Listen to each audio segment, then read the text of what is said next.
שלי אנשים נשרפים, אני צריך לראות גם באזרחות אנשים נשרפים. למה? למה אני צריך לעשות את זה? למה? מה קורה לכם? מה קורה לכם? טפלו בנו כבר. זעקת הלומי הקרב הגיעה היום לכנסת. 20 נפגעי נפש שמו קץ לחייהם בגלל שלא היה מענה והייתה הזנחה קשה של המשרד.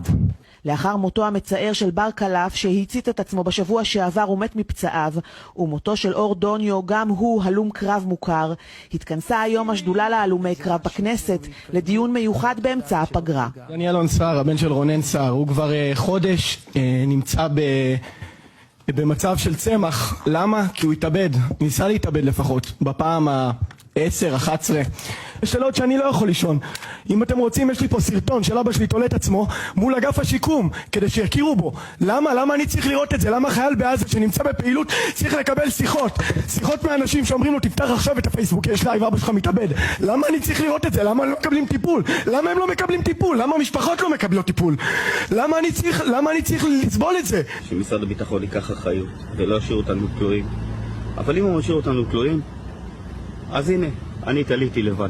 תלו אותך והכל ממשיך פה כרגיל. בקבוצות של הלומי הקרב יודעים לספר על עוד ועוד מקרים, על הלומי קרב שלא הצליחו להחזיק מעמד